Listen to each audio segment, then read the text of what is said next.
From MNT-EC, the Micro Nano Technology Education Center, this is Talking Technicians, the podcast about technicians, who they are, what they do, and where they come from. I'm your host, Peter Kazarnoff. I teach technicians and engineers at Portland Community College. In each episode, you'll meet a working technician and hear their story. That means real interviews with real technicians about real jobs.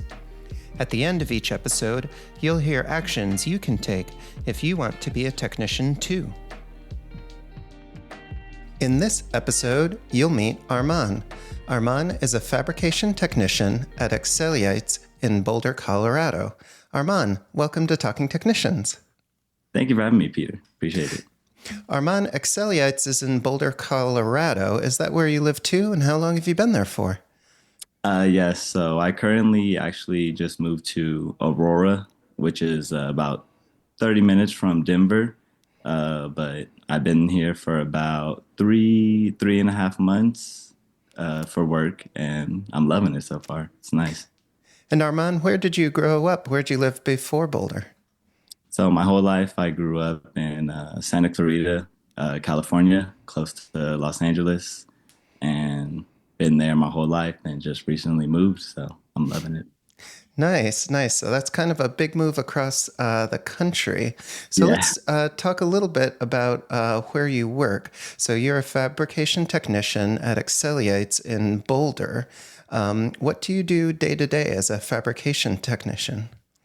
So I grind and polish lenses to a certain spec for different companies around the world, depending on what they need it for. And so you're grinding and polishing these lenses. What do those lenses ultimately get used in after Excelitas moves them on? So depending on, because we work from commercial lenses to more like military type stuff. So just depending on what the lenses are for. That from everyday cameras, like the camera lights on street lights, like that track you if you run a red light. We work on some of those, and then we also work on some lenses and bulbs that go on like helicopters and stuff. Wow, that's kind of neat. So when you first go into work, like right at the beginning of your shift or your work day, what other kinds of things do you do then? And then what kind of things do you do in the middle? And what do you do at the end? How does that work? So when I get there, when I start my shift, we clean all the equipment we're going to use for the day just to make sure it's nice and clean so we don't have any dust or particles that get on our lenses. Then we make sure the polisher we're using is at the right quantity because we have a certain ratio to water to polisher we use. So we get all that set up. Then we go to our boss, see what our jobs are for the day.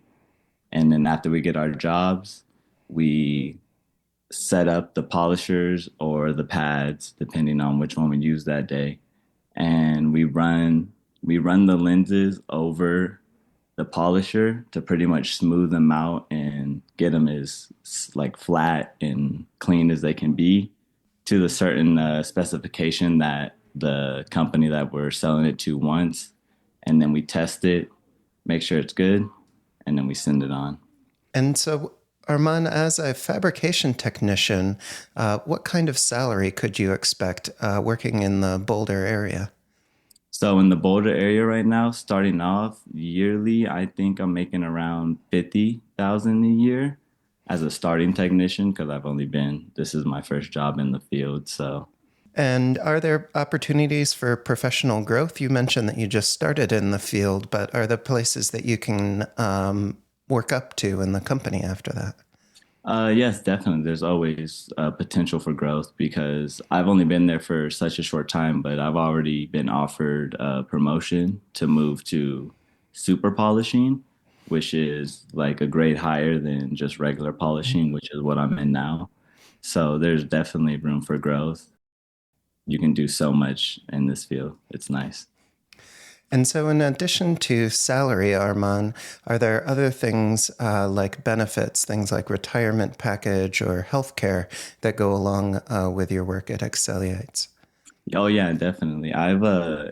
I've never had a job that offered as many benefits. Honestly, it's kind of nice because I get health, dental, 401k, like like I get everything. So it's really nice working in this type of field that gives you what you need to like have a healthy life and still be able to show up to work.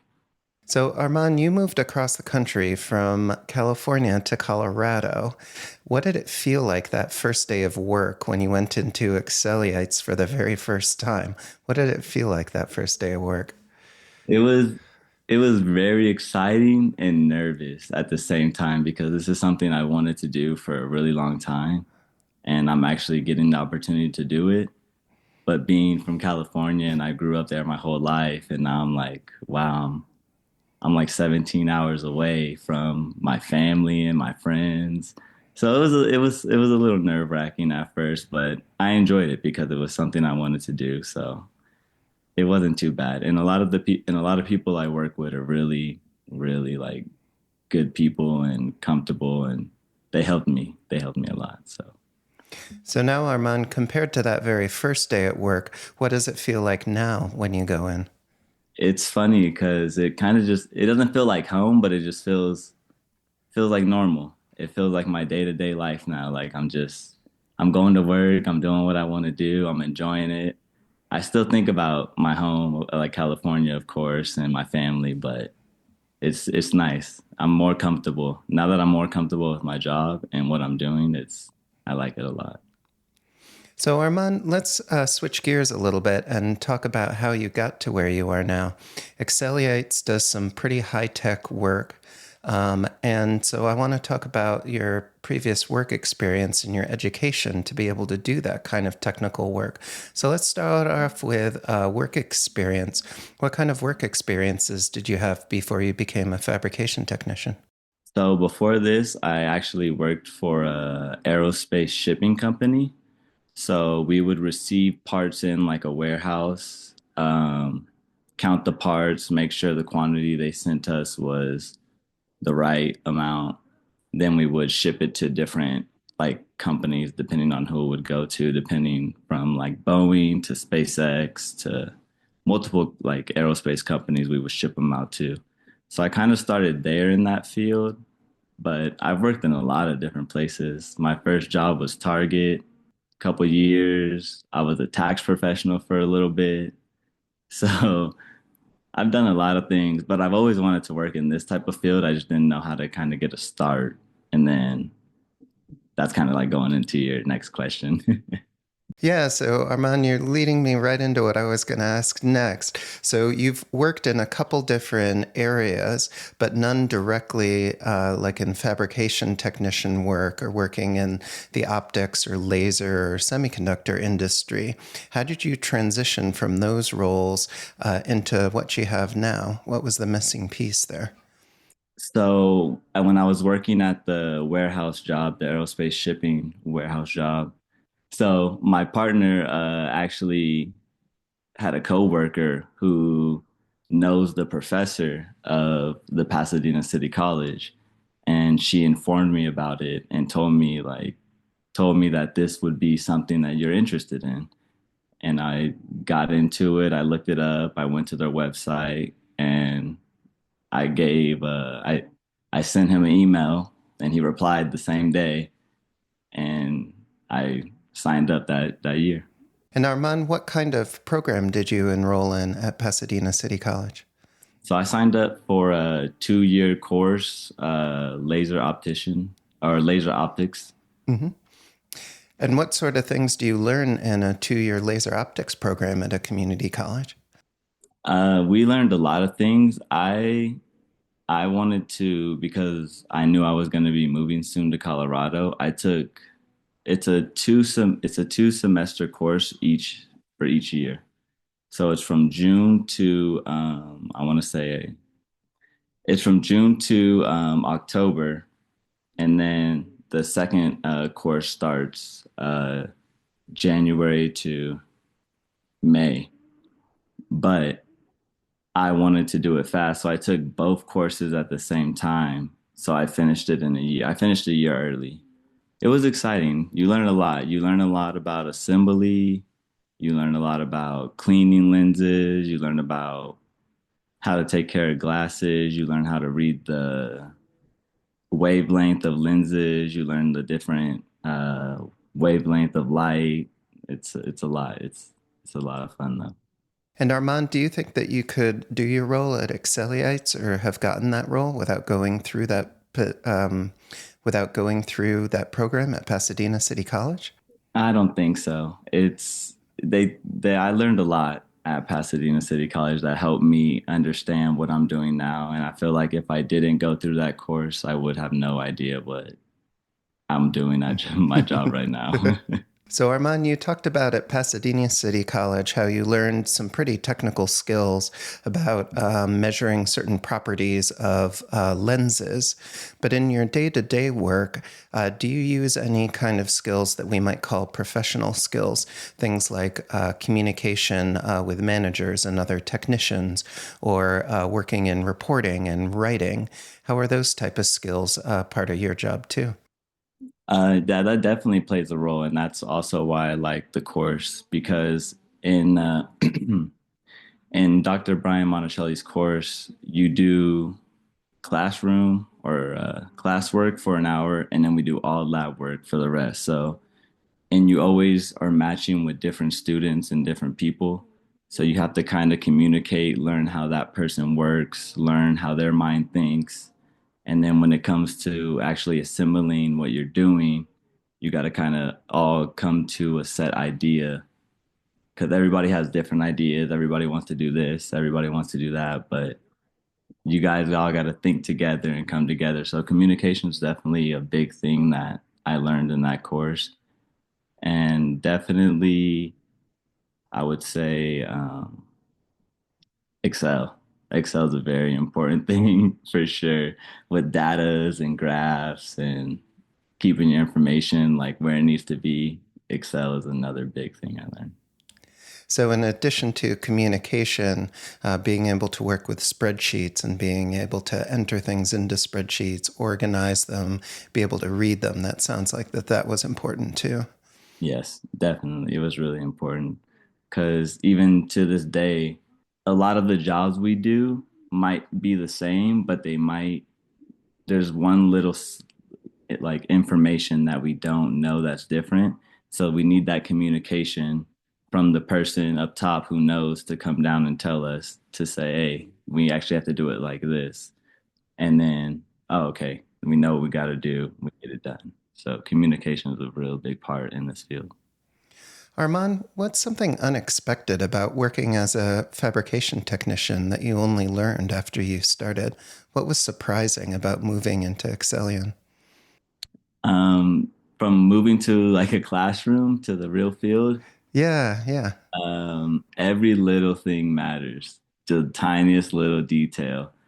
It could be the tiniest little piece of dust. It could be you forgot to tighten this bolt just a little bit, or the tiniest little details matter so much, and you really got to pay attention to that. I've learned that a lot. So being really detail oriented in all of your work, Yes, that sounds like it's pretty important. yes, definitely. Got to pay attention. You got to focus on what you're doing. Armand, how did your life change when you became a technician? What's different now compared to when you were at Pasadena City College? My life changed a lot because this is kind of something I've been wanting to do for a long time now. So the fact that I'm actually able to be in this field and go wake up every morning and do something I want to do is really nice. And I wake up happy. I wake up excited to go to work.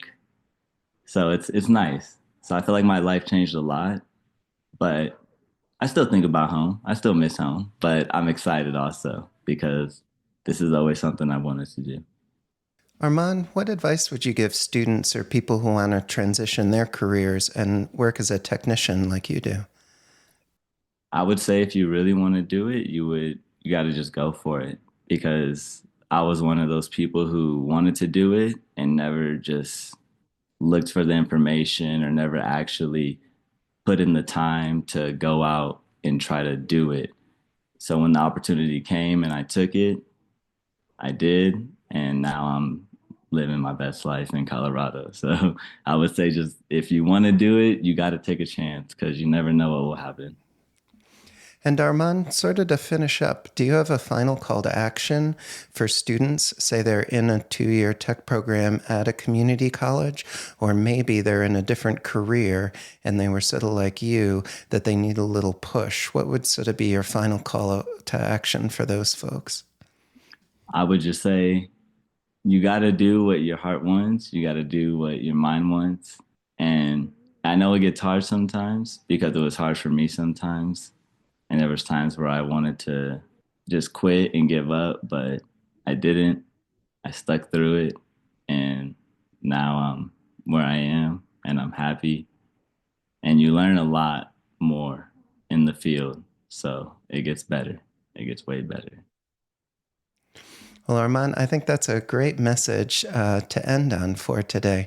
So thank you so much for being on Talking Technicians and sharing your story with me. I appreciate it. Thank you much. Thank you so much for having me, and I hope to talk to you soon.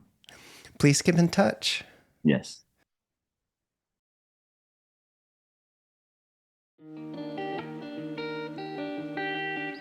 Talking Technicians is produced by MNT-EC, the Micro-Nano Technology Education Center, through financial support from the National Science Foundation's Advanced Technological Education Grant Program.